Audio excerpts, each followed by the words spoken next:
तो एपिसोड की स्टार्टिंग में रूजुई के फादर और बेंगजियो दोनों ही बैठे होते हैं। रूजुई के फादर यानी कि मास्टर चैंग रूजुई की ओर अपनी आंख मारते हुए इशारा करते हैं और कहते हैं कि रूजुई ये रिक्वेस्ट करती है कि एल्डर यान आप उसके टीचर बन जाएं। दूसरी ओर रूजुई भी फादर के इशारे को समझ जाती है और एग्री होते हुए कहती है कि यस एल्डर यान, मैं आपसे हम्बली रिक्वेस्ट करती हूँ कि आप मुझे अपना स्टूडेंट बना लें। इसके बाद एल्डर यान भी हंसते हुए रूजुई से कहते हैं कि बहुत अच्छे, इवन की ये फैक्ट है कि मैं एक ओल्ड गॉड हूँ, इसलिए मैं तुम जैसे एक टैलेंटेड स्टूडेंट को अपने अप्रेंटिस बनाने के लिए रेडी हूँ। जिसके बाद एल्डर यान रूजुई को एक बोतल देते हुए कहते हैं कि ये मेरी तरफ से तुम्हारे लिए एक गिफ्ट है एज अ फर्स्ट मीटिंग और अ टीचर की तरह, जिसमें कि 3 पीसेस ऑफ युआनडान है जो कि तुम्हें असिस्ट करेंगे ब्रेक करने में रियल युआनडान को। तभी ये देख करके बाकी के सारे एल्डर्स भी हैरान होते हुए कहते हैं गॉड, ये तो रैंड युआनडान है। और साथ ही बीच वाला मास्टर भी कहता है कि एक साथ ये 3 रैंड युआनडान, ये तो काफी है मेरे 1 मंथ की करी गई कमाई के बराबर। और मुझे तो ये यकीन ही नहीं होता कि चैंक्स के पास एक मास्टर अल्केमिस्ट है।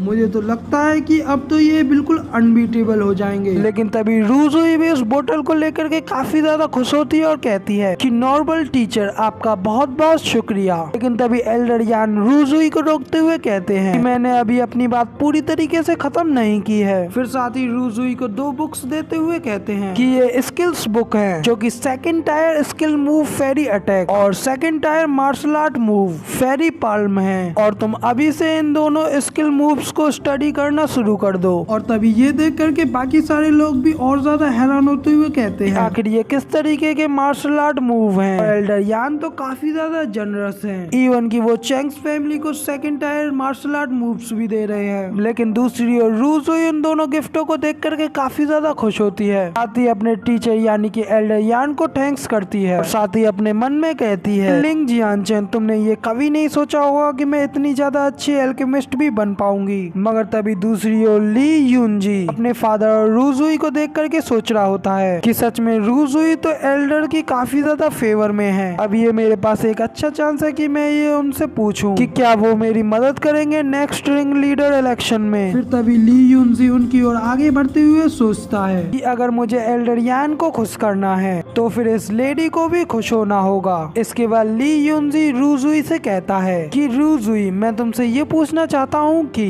क्या अभी तक जियानचेन नहीं मरा है। लेकिन ये सुनकर के रूजुई यूनजी के गले लग के रोते हुए कहती है कि यूनजी, तुम्हें मेरी मदद करनी होगी। लिंग जियानचेन अभी तक नहीं मरा है, मगर लेकिन उसकी स्किल्स भी काफी तेजी से बूस्ट हो रही हैं। इसकी वजह से उसके हाथों से हमारी चैंग फैमिली के काफी ज्यादा वॉरियर्स मारे गए हैं और साथ ही उसने मुझे भी बुरी तरीके से इंजर्ड किया और कहा कि वो मेरे साथ टियानलोंग गैंग को भी डिस्ट्रॉय कर देगा। अभी ये सुनकर के यूनजी काफी ज्यादा गुस्सा होता है और कहता है कि वो ब्लडी लिंग जियानचेन ये सोचता है कि वो यहाँ सैनयान में सिर्फ अकेला ही एक नंबर 1 वॉरियर है। तो फिर आज मैं तुमसे ये वादा करता हूँ कि वो और उसका क्लैन आज के बाद पूरी तरीके से डिस्ट्रॉय कर दिया जाएगा। तभी एल्डर यान भी अपनी चेयर पर गुस्से में हाथ मारते हुए खड़े होते हैं और कहते हैं कि अब जब उसने मेरे अप्रेंटिस को हार्म करने की कोशिश की है तो अब यहाँ पर लिंग क्लैन की एग्जिस्टेंस की कोई भी जरूरत नहीं है। जिसके बाद नेक्स्ट सीन में दिखाते हैं पहाड़ी के ऊपर से एक बहुत बड़ी सेना फाइट के लिए जा रही होती है और उनमें से एक पीपल कहता है कि ब्रदर, क्या हम लिंग क्लैन को पूरी तरीके से डिस्ट्रॉय करने जा रहे हैं। तभी उस गैंग के लीडर को दिखाते हैं। वो लीडर अपनी गैंग से कहता है कि अब हमें उन लोगों को बताना होगा कि हम जू लैंग पैक हम क्या चीज है और आखिर हम उन लोगों के साथ क्या कर सकते हैं। हम लोग रिवेंज लेंगे अपनी पैक का। फिर इसके बाद हमें लिंग क्लैन का सीन दिखाया जाता है। वहाँ पे दोनों अंकल और ग्रैंडफादर बैठ करके कल्टीवेशन कर रहे होते हैं और साथ ही एक खास टेक्निक के साथ अपने हाथों में एनर्जी को स्टोर कर रहे हो। इसके बाद उन तीनों की ही आंखें गोल्डन कलर में ग्लो करती हैं और वो तीनों ही ब्रेक थ्रू कर लेते हैं। इसकी वजह से वहाँ पे एक एनर्जी का बहुत बड़ा फ्लो होता है। तभी सभी लोगों का ब्रेक थ्रू कंप्लीट हो जाने के बाद अंकल अपने अंदर एक नई एनर्जी को फील करते हुए कहते हैं आखिर ये क्या मिराकल है। हम सभी लोगों ने सिर्फ एक ही मंथ के अंदर 9th टायर ऑफ जेन्युइन को अचीव कर लिया है। और तभी ग्रैंडफादर भी कहते हैं कि मैंने इस पूरे मंथ जो भी मेडिटेशन मेडिटेशन किया है वो काफी है, जो कि मैंने अपनी पूरी जिंदगी में कवर किया है। तभी अंकल भी कहते हैं कि फादर, इस सब का क्रेडिट सिर्फ जियान चैन को ही जाता है। वो तीनों बस ये सब बातें कर ही रहे होते हैं, लेकिन तभी उनका एक गार्ड उनकी ओर भागते हुए आता है और उन लोगों से कहता है कि सर, बहुत बुरा हुआ।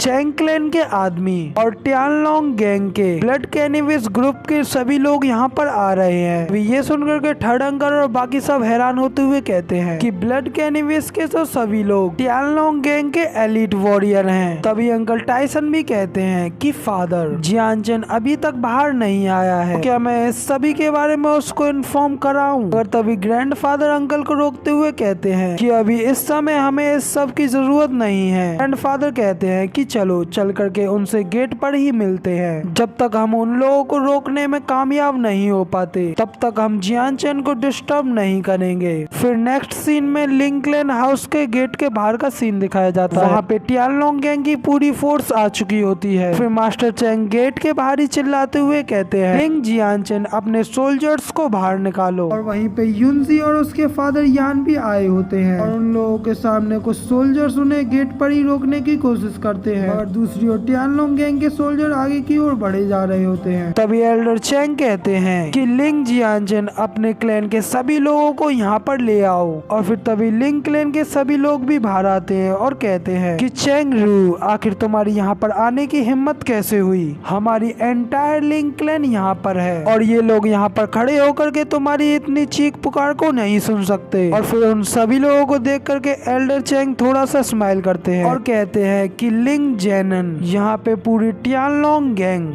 और उनके थर्ड प्रिंस लिंग युनजी हैं। और अब जबकि यहाँ पे तुम्हारी लिंग क्लैन ऑलरेडी पूरी तरीके से खत्म होने जा रही है, तो तुम इतना ज्यादा एग्रेसिव क्यों हो रहे हो? तभी ली युनजी भी कहता है कि लिंग जैनन, मैं तुम सभी लोगों को सिर्फ 60 सेकंड दे रहा हूँ कि तुम सभी पूरी क्लैन के आदमी यहाँ पे अपने आप ही खुद ही अपनी स्किल्स को डिस्ट्रॉय करना होगा।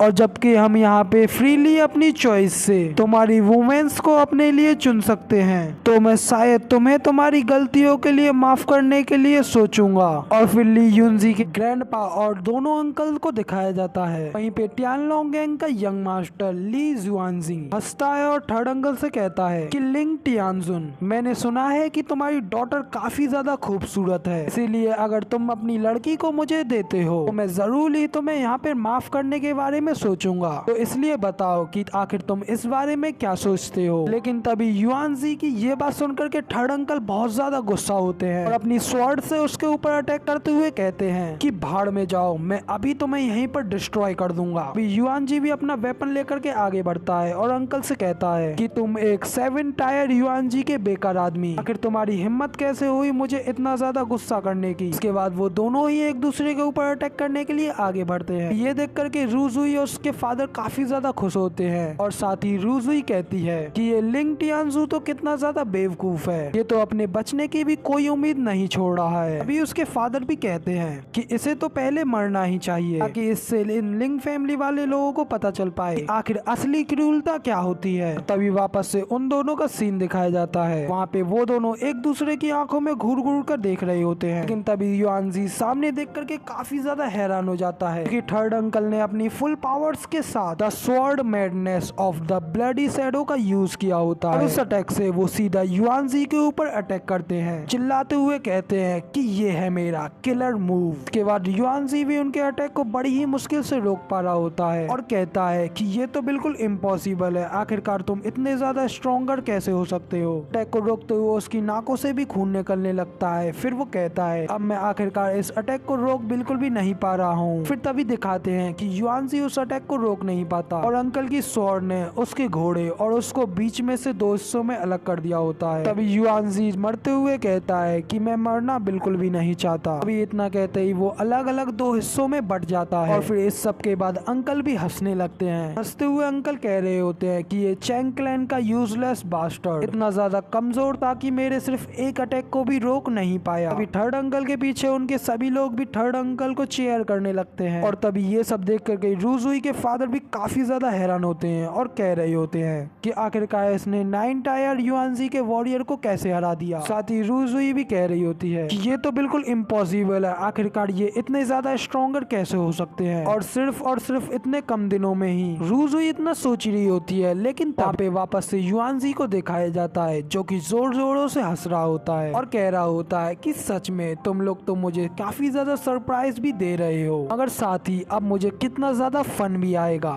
जब मैं तुमको एक अच्छी खासी मौत दूंगा। और इतना कहते ही युआनजी अपनी स्वॉर्ड निकालता है और अपने सभी गार्डों से कहता है कि आगे बढ़ो मेरे सभी गार्ड्स, और लिंक क्लैन को पूरी तरीके से डिस्ट्रॉय कर डालो। फिर युआनजी के इतना कहते ही कि काफी बड़ी आर्मी फोर्स लिंक क्लैन के ऊपर अटैक करने के लिए आगे बढ़ती है। अभी उनकी इतनी बड़ी फोर्स को देख करके ग्रैंडपा सोच रहे होते हैं कि अब तो इन्हें संभालने के लिए हम लोगों को रोटेशनल 7 पॉइंट बैटल फॉर्मेशन को रेडी करना होगा। और फिर इतना कहते ही ग्रैंडपा अपने सभी लोगों से कहते हैं कि जल्दी से सभी लोग अपनी फॉर्मेशन पे रेडी हो जाएं। ग्रैंडपा के इतना कहते ही उनके सभी लोग फॉर्मेशन बनाने लगते हैं, जिसके बाद वो लोग रोटेशनल 7 पॉइंट बैटल फॉर्मेशन को तैयार कर लेते हैं। साथ ही उस फॉर्मेशन के बीच में ग्रैंडपा होते हैं। इसके बाद हम लोगों को दिखाया जाता है कि वहाँ पे उन लोगों के चारों ओर एक बहुत बड़ी फॉर्मेशन तैयार हो जाती है, जिसे देख करके रूजुई कहती है कि आखिर ये लोग किस तरीके की स्ट्रेटेजी को यूज कर रहे हैं। अभी एल्डर यान को भी इसके बारे में कुछ नहीं पता होता है और वो कहते हैं कि यहाँ तक कि मैंने भी इस तरीके की चीज को पहले कभी नहीं देखा, बट लेकिन इसे देख करके ऐसा तो लग ही रहा है कि ये चीज इतनी ज्यादा पावरफुल तो होने वाली है, वो यहाँ के सभी गार्डों को आराम से झेल सकती है। और फिर तभी वो गार्ड उस फॉर्मेशन के काफी ज्यादा करीब पहुंच जाते हैं, जिसके बाद ग्रैंडपा भी अपनी स्वॉर्ड को चार्ज करते हैं। उनकी स्वॉर्ड भी काफी ज्यादा ग्लो करने लगती है और फिर ग्रैंडपा अपनी पावर्स को रिलीज करते हुए उन पे अटैक करते हैं, जो कि सच में इतनी ज्यादा डिस्ट्रक्टिव होती है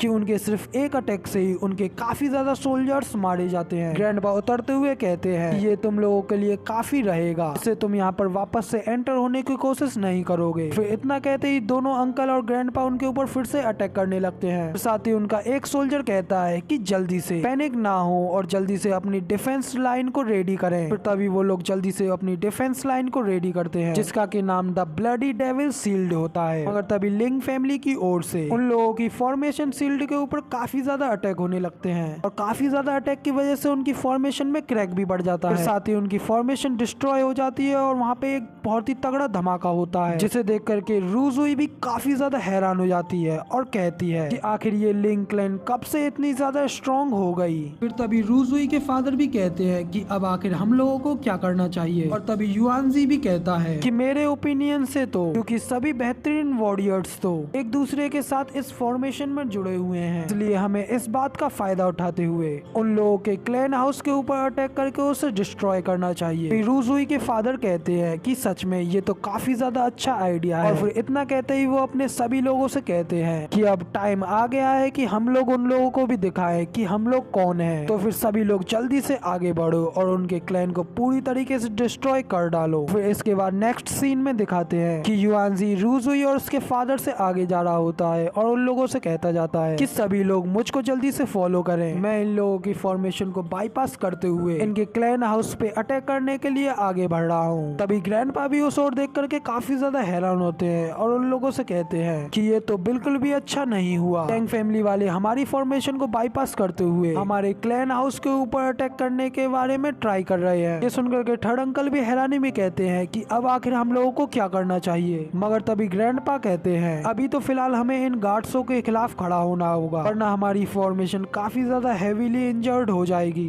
लेकिन तभी थर्ड अंकल कहते हैं कि तो क्या इसका मतलब हम लोग सिर्फ देखते रहें कि वो लोग आखिरकार हमारी क्लैन हाउस के अंदर हमारी औरतों और बच्चों के साथ क्या क्या बुरा करते हैं। जिसके बाद ग्रैंडपा कहते हैं कि इस सब के पीछे सिर्फ रूजुई का ही हाथ है। ग्रैंडपा हैरान होते हुए कहते हैं कि रुको एक मिनट, ये हमारे क्लैन हाउस के अंदर इतना ज्यादा ऑरा ग्लो कैसे हो रहा है। और फिर तभी हम लोगों को दिखाते हैं कि लिंक क्लैन के हाउस के अंदर से बहुत ही तगड़े गोल्डन कलर के ऑरे का ब्लास्ट होता है और उस ऑरे की पावर इतनी ज्यादा होती है कि उसके सामने युआनजी और रूजुई भी खड़े नहीं हो पा रहे होते हैं। फिर युआनजी हैरान होते हुए कहता है कि आखिरकार वहाँ पे क्या चल रहा है। मगर तभी अचानक उन लोगों को एक आवाज आने लगती है और वो आवाज उन लोगों से कहती है कि आखिरकार तुम यूजलेस लोगों की इतनी ज्यादा हिम्मत कैसे बढ़ गई कि तुम लिंक क्लैन की टेरिटरी में आगे बढ़ गए। लेकिन ये आवाज सुनकर के युआनजी काफी ज्यादा हैरान होता है। मगर तभी रूजुई चिल्लाते हुए हुए कहती है कि आखिरकार ये नॉनसेंस बातें कौन कर रहा है, और अगर सच में तुम्हारे अंदर इतनी ज्यादा हिम्मत है तो फिर बाहर निकलो और हम लोगों के सामने आओ। और फिर इतना सुनते ही कोई लाइट की स्पीड से आगे बढ़ता है। फिर तभी दिखाते हैं कि वो जियान चेंग होता है, जो कि पलक झपकने के स्पीड से रू जुई के सामने आ जाता है। तभी रू जुई उसे सामने देख करके लिंग जियान चेंग कह ही पाती है कि तभी जियान चेंग उसके गाल पर एक जोरदार उल्टे हाथ का थप्पड़ जड़ देता है। में जियान चेंग जैसे ही रू जुई के थप्पड़ मारता है, वैसे ही रू जुई सीधा जमीन पर जाकर के गिरती है और उसका गाल एकदम लाल हो जाता है। और ऐसा देख करके रू जुई के फादर भी उसके लिए काफी ज्यादा परेशान होते हैं। लेकिन फिर रू जुई अपने गाल पे हाथ रखते हुए उठती है और जियान चेंग से कहती है कि लिंग जियान चेंग, तुम्हारी हिम्मत कैसे हुई मुझको थप्पड़ मारने की। जियान चेंग कहता है कि तुमने अब तक जो कुछ भी किया उस सब ने मुझे फोर्स किया है तुम्हारे साथ ये सब करने के लिए। फिर साथ ही जियान चेंग के हाथ में एक कपड़ा होता है। फिर साथ ही जियान चेंग उस कपड़े को नीचे फेंकते हुए रू जुई के फादर से कहता है कि इस सब के बाद आज का दिन तुम्हारे और तुम्हारे सभी लोगों के लिए काफी है, क्योंकि आज के दिन तुम सभी लोगों का यहाँ पर एंड होने वाला है। जियान चेंग के उस कपड़े को नीचे गिरते हुआ देख करके काफी ज्यादा हैरान हो जाते हैं और कहते हैं कि ये तो मेरी क्लैन का फ्लैग है। और साथ ही वो पीछे मुड़ करके अपने फटे हुए फ्लैग को देखते हैं और कहते हैं कि आखिर ये सब इस बच्चे ने कब किया।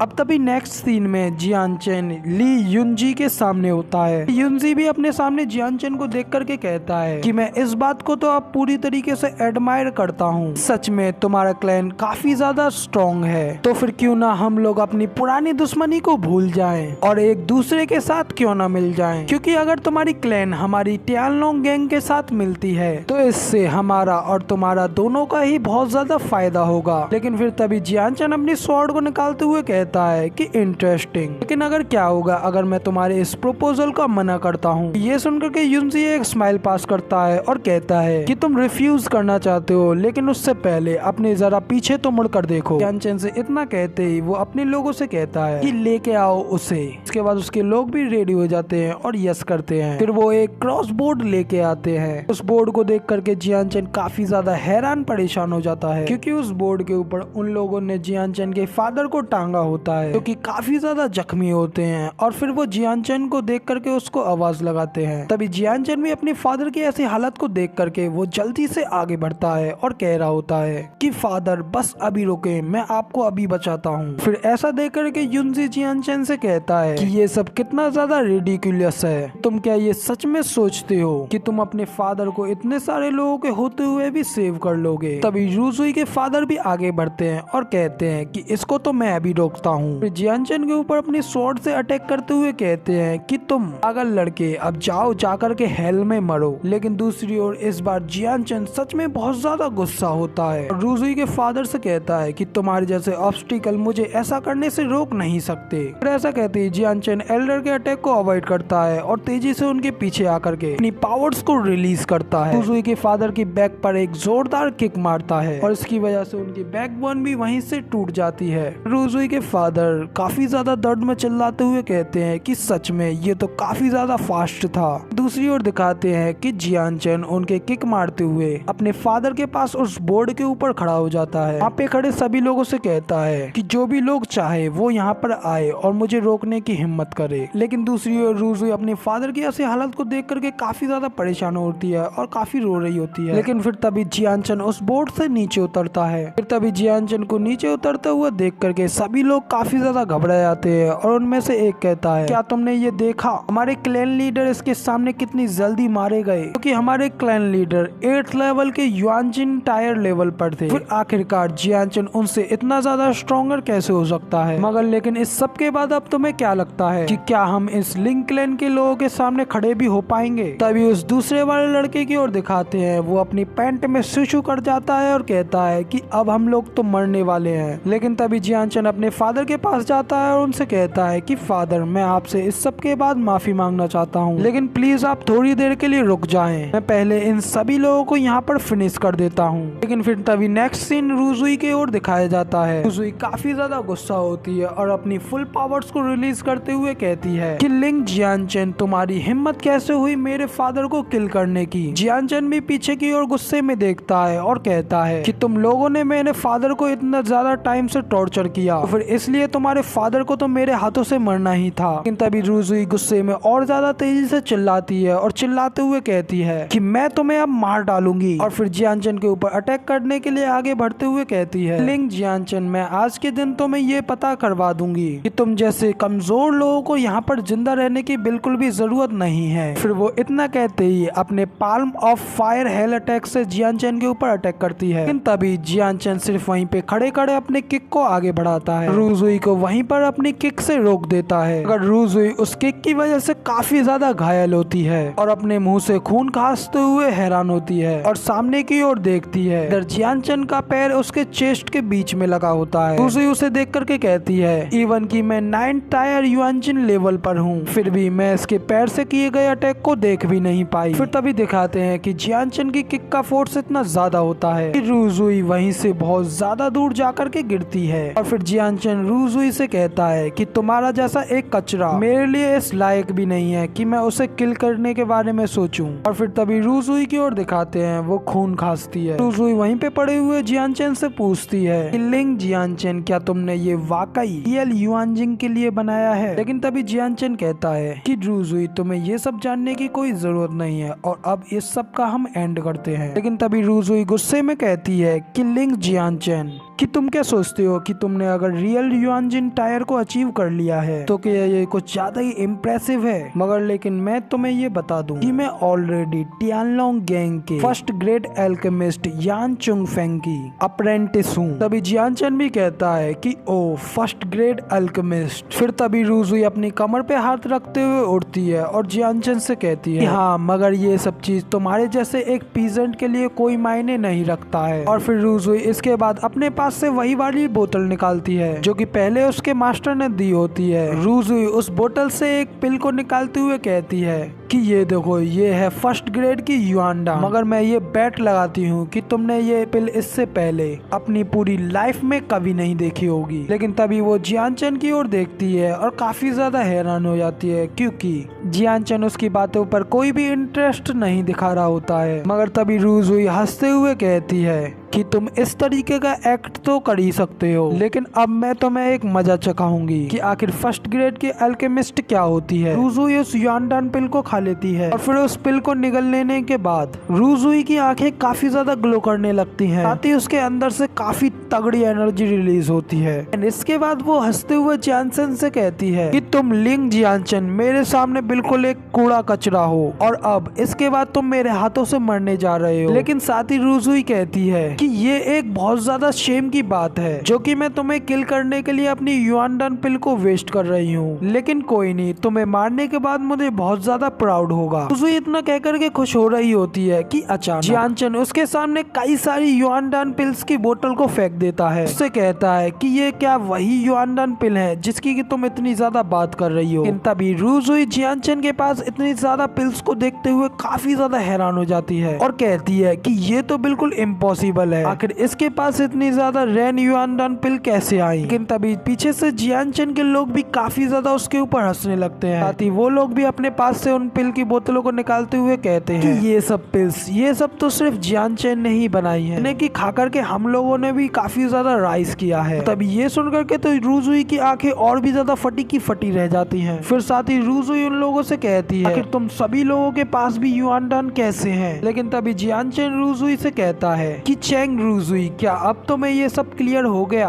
कि हमारी फैमिली और तुम्हारी फैमिली के बीच में कितना बड़ा डिफरेंस है। लेकिन फिर साथ ही रूजुई जियानचन से कहती है कि तुम्हें क्या लगता है कि तुम्हारे पास इतनी ज्यादा युआनडान का ट्रेजर है। लेकिन रूजुई इतना कह ही पाती है कि तभी जियानचन कहता है कि तुम्हें क्या लगता है कि ये हमारे लिए एक ट्रेजर है? नहीं, ये तो सिर्फ हमारे लिए बिल्कुल एक कैंडी की तरह है जिन्हें कि हम लोग खाते हैं। लेकिन तभी ये सुनकर के रूजुई अपने आप को जियानचन के सामने बहुत ही ज्यादा छोटा मान रही होती है, मगर साथ ही इन सब बातों का उसको बिल्कुल भी यकीन नहीं हो रहा होता है। और फिर तभी वो गुस्से में अपनी स्वॉर्ड को निकालते हुए जियानचन के ऊपर अटैक करने के लिए आगे बढ़ती है, साथ ही चिल्लाते हुए कह रही होती है कि ये बिल्कुल इम्पॉसिबल है क्योंकि तुम तो सिर्फ एक पीजेंट हो, फिर आखिरकार तुम्हारे पास इतनी ज्यादा एल्केमिस्ट की स्किल्स कैसे हो सकती हैं। लेकिन तभी दिखाते हैं कि जियानचन इजीली रूजुई के अटैक को डॉज कर लेता है। लेकिन साथ ही रूजुई और भी ज्यादा अटैक करते हुए कहती है कि बस रुको और मैं तुम्हें अभी किल करती हूँ। दूसरी ओर जियानचन उसकी काफी ज्यादा स्पीड के साथ सारे अटैकों को डॉज कर लेता है। साथ ही रूजुई के हाथ पर एक किक मारता है जिससे कि उसकी स्वॉर्ड नीचे की ओर गिर जाती है। फिर जियानचन उसके ऊपर अपनी स्वॉर्ड से अटैक करते हुए कहता है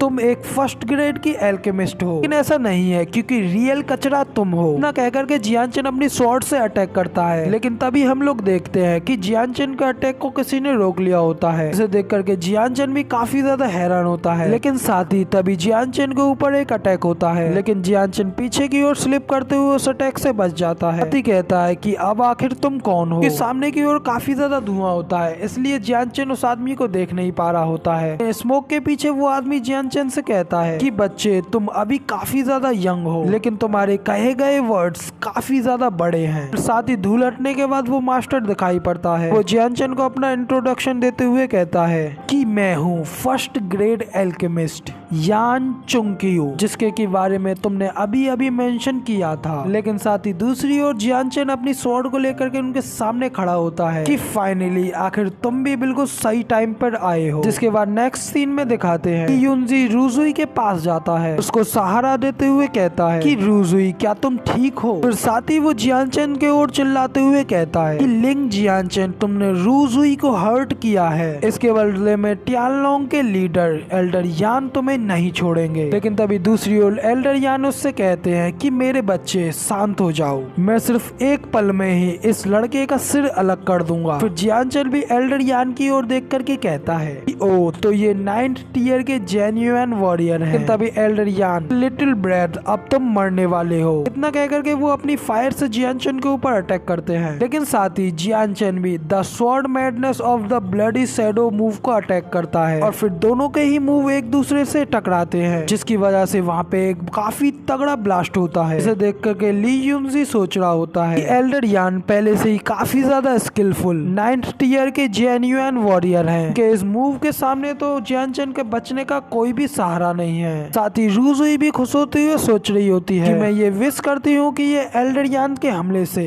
काफी ज्यादा घायल हो जाए लेकिन फिर भी बच जाए। इसके बाद मैं लास्ट में इसे तंग करते हुए काफी बुरी मौत दूंगी। दूसरी ओर एल्डर यान भी उस अटैक की ओर देखते हुए कह रही होते हैं कि बच्चे तुम मुझे इस बात के लिए ब्लेम नहीं करना, ये सब सिर्फ तुम्हारी ही वजह से है, तुमने किसी को इतना ज्यादा ऑफेंड किया है। अगर तभी दिखाते हैं वहाँ से फायर अटैक के अंदर से जियानचन बाहर निकलता है और हंसते हुए एल्डर यान से कहता है कि क्या तुम्हारा बस यही सबसे ज्यादा बेस्ट मूव था, क्योंकि ये तो मेरे सामने कुछ भी नहीं है। मगर दूसरी ओर जियानचन को उस अटैक से बचता हुआ देख करके वो तीनों ही लोग बहुत ज्यादा हैरान हो जाते हैं। लेकिन फिर साथ ही जियानचन तेजी से आगे बढ़ता है, ऊपर की ओर जंप करते हुए अपनी स्वॉर्ड से एल्डर यान के ऊपर अटैक करते हुए कहता है कि क्या तुम्हारी 9th जेन्युइन पावर सिर्फ इतनी ही है। लेकिन तभी एल्डर यान भी अपने वेपन से जियानचन के अटैक को रोकने की कोशिश करते हैं, मगर वो जियानचन के अटैक को काफी ज्यादा मुश्किलों से रोक पा रहे होते हैं और हैरान होते हुए कहते हैं कि क्या तुम भी 9th टियर जेन्युइन वॉरियर हो। मगर तभी जियानचन हंसते हुए कहता है कि बुढ़ाऊ अपने आप को मुझसे कंपेयर मत करो, क्योंकि तुम मेरे बराबर इतने ज्यादा अच्छे नहीं हो। कह करके जियानचन अपनी एक फॉर्मेशन का यूज करता है, इसका के नाम the sky well of hell होता है, और इस मूव की वजह से जियानचन की पावर फिर से रिकवर होने लगती है, जिसे देख करके रूजुई काफी ज्यादा हैरान होते हुए कहती है कि ये तो बिल्कुल इम्पॉसिबल है, ये अपनी पावर्स को रिकवर कर रहा है। मगर तभी जियानचन की पावर्स के बढ़ने की वजह से एल्डर यान भी घबराते हुए कह रहे होते हैं कि मैं आगे और भी ज्यादा इसके अटैक को रोक नहीं पाऊंगा। मगर इतना कहते ही उनका वेपन भी सेंटर की ओर से टूटने लगता है, जिसे देख एल्डर यान कहते हैं कि नहीं अब तो मैं फिनिश होने वाला हूँ। उनके उतना कहते ही जूम वहाँ पे एक बहुत ही तगड़ा ब्लास्ट होता है, जिसे देख ली युनजी और रूजुई दोनों ही काफी ज्यादा घबराते हुए एल्डर यान को आवाज लगाते हैं। मगर तभी उस ब्लास्ट का धुआं हटने लगता है, जिसके बाद हम लोग देखते हैं कि एल्डर यान की हालत बिल्कुल पतली हो चुकी होती है, जिसके साथ ही वो सीधे धड़ाम से नीचे जमीन पर गिरते हैं। और एल्डर यान को ऐसा देख ली युनजी कहता है कि तुमने टियानलोंग गैंग के फर्स्ट ग्रेड एल्केमिस्ट को मार डाला। लेकिन फिर साथ ही जियानचन कहता है कि हाँ तुम बिल्कुल ठीक कह रही हो, लेकिन अब इसका नेक्स्ट फर्स्ट नंबर तुम्हारा है। लेकिन तभी जियानचेन की ये बात सुन ली युनजी की काफी बुरी तरीके से फट जाती है। इसके साथ ही वो रूजुई का हाथ पकड़ता है और वहाँ से तेजी से भागने लगता है। और साथ ही जियानचेन भी अपनी फास्ट स्पीड के साथ उन लोगों का पीछा करता है। तभी ली युनजी की बैक पर एक जोरदार किक मारता है। साथ ही कहता है कि आज तुम लोगों में से कोई भी मेरे हाथों से बचने वाला नहीं है। जिसे देख ली युनजी खून खांसते हुए कहता है सच में ये तो काफी ज्यादा फास्ट है। फिर साथ ही जियानचेन की किक की वजह से ली युनजी काफी ज्यादा दूर जाकर के गिरता है। साथ ही रूजुई भी उसकी ओर भागती है। साथ ही उसे उठाते हुए कहती है कि क्या यंग मास्टर आप ठीक है? ली युनजी भी कहता है कि नहीं मैं ठीक हूँ। लेकिन तभी जियानचेन भी उसके गले पे अपनी स्वॉर्ड रख देता है। जिसे देख ली युनजी भी काफी ज्यादा हैरान होता है। मगर तभी जियानचेन उससे कहता है कि नीचे झुको। तभी ली युनजी गुस्से में जियानचेन से कहता है कि लिंग जियानचेन तुम मुझसे ऐसा नहीं कह सकते। क्या तुम्हें नहीं पता कि मैं ड्रैगन गैंग से हूँ? लेकिन तभी जियानचेन उसके घुटनों में एक किक मारता है। इसकी वजह से वो दर्द में सीधा नीचे की ओर झुकता है। दर्द में जियानचेन को गालियां देने लगता है। और तभी जियानचेन भी उसकी थोड़ी पड़े एक किक और मारता है, जिसकी वजह से वो सीधा हवा में ऊपर की ओर गिरने लगता है। साथ ही जियानचेन की किक की वजह से उसका दांत भी टूट गया होता है। जिसे देख रूजुई भी काफी ज्यादा हैरान होती है। और तभी ली युनजी सीधे नीचे जमीन पर गिरता है और अपने दांत के टूटने की वजह से जोर जोर से चिल्लाने लगता है। लेकिन तभी जियानचेन रूजुई की आवाज लगाते हुए कहता है कि चेंग रूजुई अब मुझे बताओ क्या तुम भी इसकी तरह ही ऐसा सोचती हो कि इस वर्ल्ड में तुम मुझसे भी ज्यादा हायर हो? लेकिन तभी जियानचेन की ये बात सुन रूजुई काफी ज्यादा शॉक में पड़ जाती है। रोते हुए जियानचेन की बात मानती है। उसके सामने अपने घुटनों के बल बैठ जाती है। रूजुई साथ ही रोते हुए शौक में सोच रही होती है कि इससे पहले मैं ये चाहती थी कि ये अपने घुटनों के बल मेरे सामने झुके, मेरे सामने दया की भीख मांगे। लेकिन अब ये सब मेरे लिए बिल्कुल उल्टा पड़ गया है। मुझे खुद ही इसके सामने झुकना पड़ रहा है। लेकिन ये कैसे ये सब हो रहा है? क्या सच में मेरा आज यहाँ पे मरना तय है? मरना है वो भी इस जियानचेन के हाथों में, जिसको कि मैं हमेशा से ही अपने नीचे समझती आई हूँ। मुझे यकीन नहीं होता आखिर ये सब मेरे साथ क्यों हो रहा है। तभी जियानचेन भी रूजुई से कहता है कि चेंग रूजुई क्या तुम्हें याद है अपने कहे गए वो लास्ट वर्ड्स? तुमने हमारी एंगेजमेंट को तोड़ दिया था। लेकिन इसके लिए मैं तुमको ब्लेम बिल्कुल भी नहीं करता हूँ, मगर तुमने मुझे और मेरी फैमिली को बार बार इतना ज्यादा फोर्स किया, साथ ही मेरे फादर का भी किडनैप कर दिया। तो इसके लिए आज के दिन तुम्हें इस सब के लिए अपनी जान दे करके पे करना होगा। इतना कहकर के जियांगचेंग रूजुई के ऊपर अटैक करने ही वाला होता है कि अचानक पीछे की ओर से जियांगचेंग का बंदा भागता हुआ आ रहा होता है, जिसे देख जियांगचेंग रुक जाता है और फिर जियांगचेंग उस बंदे से पूछता है कि क्या हुआ। तभी वो बंदा घबराते हुए कहता है कि यहाँ पर ब्लड वुल्फ गैंग के लोग अटैक करने के लिए आ गए हैं। जियांगचेंग भी गुस्से में बाहर की ओर देखने लगता है। वहाँ से काफी बड़ी फौज उस फॉर्मेशन की ओर आ रही होती है और साथ ही उनके साथ उनका लीडर भी होता है, जिसका के नाम क्लामोर होता है, जो कि अपने बीस्ट के ऊपर बैठ करके आ रहा होता है। उसे देख रूजुई भी काफी ज्यादा खुश होती है और कहती है ये ब्लड वुल्फ विलेज काफी सही टाइम पर आए हैं। और साथ ही दूसरी ओर युनजी भी खड़ा होता हुआ कहता है कि ये तो बहुत ज्यादा अच्छा हुआ, ब्लड वुल्फ विलेज के लोग यहाँ पर आ गए तो बहुत ही जल्द सिचुएशन हमारे फेवर में आ जाएगी। अगर तभी ग्रैंडपा को भी दिखाते हैं, वो जियांगचेंग की ओर पीछे देख करके कहते हैं ब्लड वुल्फ विलेज का मास्टर अपने फर्स्ट ग्रेड के स्पिरिचुअल रियल्म में है और क्योंकि हम लोगों का इसके सामने कोई मैच नहीं है, इसीलिए जियांगचेंग तुम जल्दी से यहाँ से भाग जाओ। मगर तभी जियांगचेंग भी थोड़ा शांत हो जाता है और सोचने लगता है। वो कहता है कि मुझे ब्लड वुल्फ गैंग का कोई भी डर नहीं है, बट लेकिन मुझे सबसे पहले स्वॉर्ड आर्मी को खत्म करना होगा, इससे पहले कि ग्रैंडफादर और अदर लोग इनसे हार जाएं। और तभी अंकल टाइसन भी जियांगचेंग को वहाँ पे खड़ा हुआ देख करके कहते हैं जियांगचेंग अब तुम यहाँ पर किस चीज का इंतजार कर रहे हो, जल्दी से यहाँ से भाग जाओ। लेकिन तभी जियांगचेंग कहता है कि मैंने ये डिसाइड कर लिया है। इतना कह करके जियांगचेंग अटैक करने के लिए आगे बढ़ता है और अपने सभी लोगों से कहता है कि ग्रैंडफादर और अंकल मैं सबसे पहले ब्लड स्वॉर्ड आर्मी को खत्म करने के लिए जा रहा हूँ। फिर तभी जियांगचेंग तेजी से उस फॉर्मेशन की ओर जाता है। लेकिन तभी उसे देख ली युनजी अपने सभी लोगों से कहता है कि सभी लोग रुकना मत, लिंग विलेज के ऊपर अटैक करते रहो जब तक कि